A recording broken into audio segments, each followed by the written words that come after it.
আসসালামু আলাইকুম। এখানে ১ম এ আমি প্যারাফিন ওয়াক্স নিয়ে নিয়েছি। তারপর কিছুটা স্টেরিক অ্যাসিড দিয়ে দিলাম। আর এই স্টেরিক অ্যাসিডের পরিমাণ কিন্তু খুবই অল্প দিবেন। তারপর আমি একটা কাঠি দিয়ে বারবার নাড়াতেছিলাম যেন দ্রুত মোমটা গলে যায়। আমার তো আর সহ্যই হচ্ছিল না।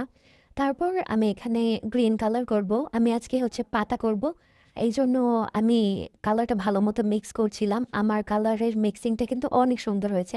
তারপর আমি মোল্ডের মধ্যে চামচ দিয়ে ভালোমতো করে ঢেলে দিচ্ছিলাম একটু, একটু করে। প্রত্যেকটা পাতায় আমি চামচের সাহায্যে একটু, একটু করে পরিমাণ মতো ঢেলে দিচ্ছিলাম। তাও কিন্তু যেহেতু অনেক ছোট, অনেক পাতলা পাতার এই মোল্ডটা, এই শেপটা, এজন্য বাহিরের দিকে পড়ে যাচ্ছিল। যাই হোক, তাও করেছি। খুব দ্রুত কিন্তু এটা শুকিয়ে গিয়েছিল। তারপর আমি এটা ডিমোল্ড করে ফেলেছি। ডিমোল্ড করে এখান থেকে আমি চারপাশে যেই মানে মোমটা বের হয়েছিল পাতার, সেই বাদেও ওগুলো আমি ঠিক করে নিয়েছি। তো কেমন হয়েছে আপনাদের কাছে অবশ্যই কিন্তু জানাবেন। আর আমার কাছে কিন্তু ভালোই লেগেছে পাতাগুলা।